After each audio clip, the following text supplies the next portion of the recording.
जैसा कि मैंने अपनी एक वीडियो में कहा था कि सब कुछ एनर्जी है, चाहे वो लिविंग थिंग हो या नॉन लिविंग थिंग, सब कुछ एनर्जी से बनी है। इवन आप भी एनर्जी हो जिसके पास बॉडी है।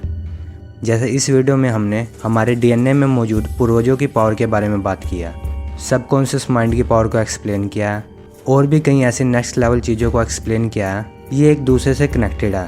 तो आज हम इस वीडियो में और एक स्टेप आगे जा रहे हैं। ये सारी वीडियो एक दूसरे से कनेक्टेड है। तो आज हम इस वीडियो में और एक स्टेप आगे जाकर अपने अंदर छुपी पावर के बारे में बात करेंगे।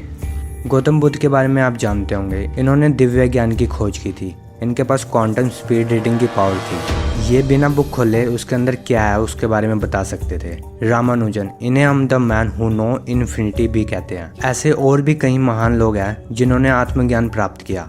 आत्मज्ञान से ही हम अपने अंदर की पावर को पहचान सकते हैं। अकॉर्डिंग टू निकोला टेस्ला, जिस दिन से हमने एनर्जी फिनोमेना पे ध्यान देना शुरू कर दिया, उस दिन से हम नेक्स्ट लेवल चीज़ों की खोज आसानी से कर पाएंगे। बात करें आत्मज्ञान की, तो आत्मज्ञान सबसे सर्वश्रेष्ठ ज्ञान है। इससे आप अपने आप को पहचानते हो कि आप रियलिटी में क्या हो।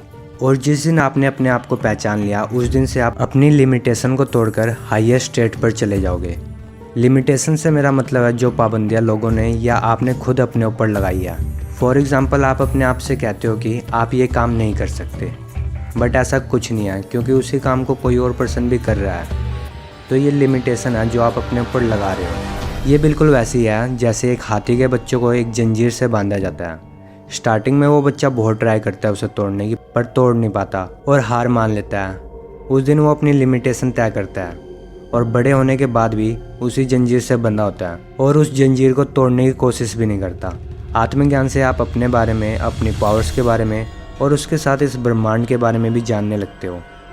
आज की दुनिया में हर पर्सन ने अपनी लिमिटेशन तय कर रखी है। किसी ने पहले से ही सोच रखा है कि साइंस उसके समझ नहीं आती, वहीं पे उसका क्लासमेट साइंस को ईजी मानता है। ये सब कुछ हमारी लिमिटेशन, माइंडसेट और आप अपने आप को कितना जानते हो उसके ऊपर डिपेंड करता है। मैंने अपनी इस वीडियो में बताया था कि हमारे विचार हमारी रियलिटी क्रिएट करते हैं। मतलब जैसा हम सोचेंगे वैसा ही हम बनेंगे। और इस वीडियो में मैंने बताया था कि हमारी फ्रीक्वेंसी ब्रह्मांड की फ्रीक्वेंसी से जुड़ी होती है, जिससे हमारे थॉट रियलिटी से जुड़ते हैं। पूरा ब्रह्मांड हमारी मदद करता है जब हम किसी चीज़ को पूरी शिद्दत से चाहते हैं, और ये फैक्ट भी है। इस जनरेशन के लोग आत्मज्ञान को छोड़कर फिजिकल नॉलेज लेने में ज़्यादा इंटरेस्टेड है। इसी से हमारा कनेक्शन ब्रह्मांड से कमज़ोर होता जा रहा है। मैंने इस वीडियो में बताया था कि किस तरह पहले के लोग श्राप और वरदान देकर किसी की लाइफ सुधार और बिगाड़ देते थे। ऐसा वो इसलिए कर पाते थे क्योंकि वो मेडिटेशन और आत्मज्ञान के थॉट और अपनी आइडेंटिटी को जानते थे, और उनके दिए गए श्राप और वरदान इसीलिए काम भी करते थे। अब इस बात को समझते हैं कि आइडेंटिटी या खुद को जानना क्यों ज़रूरी है। फॉर एग्ज़ाम्पल, श्री कृष्ण नारायण के रूप हैं और राधा माँ लक्ष्मी की। एंड श्राप के कारण माँ लक्ष्मी अपनी आइडेंटिटी भूल गई थी एंड फिर वो एक नॉर्मल पर्सन की तरह अपनी लिमिटेशन में रहने लगी।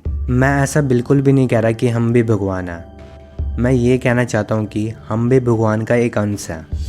भगवान श्री कृष्ण कहते हैं, सब मेरे ही रूप हैं। जब कोई मरता है तो वो उन्हीं का रूप होता है, और कोई जन्म लेता है तो वो भी उन्हीं का रूप होता है। बस फ़र्क सिर्फ माइंडसेट और लिमिटेशन का है, जिससे कोई अच्छा बनता है, कोई बुरा बनता है, कोई महान बनता है तो कोई लूज़र बनता है। अब बात करते हैं, अगर हम अपनी आइडेंटिटी या अपनी थर्ड आई को एक्टिवेट कर पाए तो हम क्या क्या कर सकेंगे।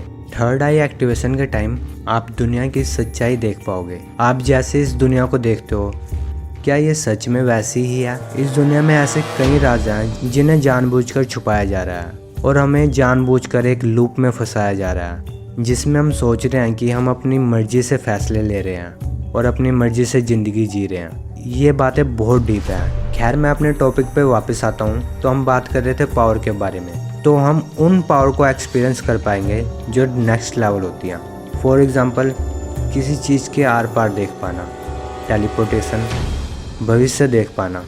पहले के साधु संत अपने टाइम से आगे देख पाते थे, पर आजकल के समय में ऐसा बहुत कम देखने को मिलता है।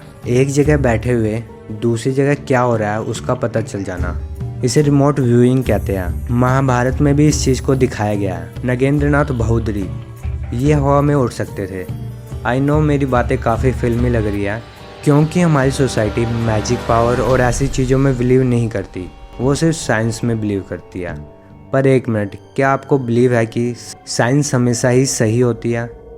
मैं ऐसा नहीं कह रहा कि साइंस गलत है, पर जहाँ साइंस रुक जाती है वहाँ से इन चीज़ों का सफ़र शुरू होता है। साइंस कई चीज़ों का एक्सप्लेन नहीं कर पाता, तो क्या वो एग्जिस्ट नहीं करती हैं? साइंस हम इंसानों द्वारा बनाया गया है, लेकिन आजकल साइंस को भी अपने फ़ायदे के लिए यूज़ किया जा रहा है। खैर, बस यही कहूँगा कि बहुत सी चीज़ें हैं जो साइंस के बियॉन्ड हैं। आज के टाइम पे हम साइंस पर इतना बिलीव करते हैं, तो ऐसा भी तो पॉसिबल हो सकता है कि साइंस हमें मैनिपुलेट कर रहा हो, और जो साइंस को लगता हो कि हमें पता होनी चाहिए वही बात हमें सिर्फ बता रहा हूँ। खैर, इसके बारे में किसी और वीडियो में बात करेंगे। आज की वीडियो में बस इतना ही।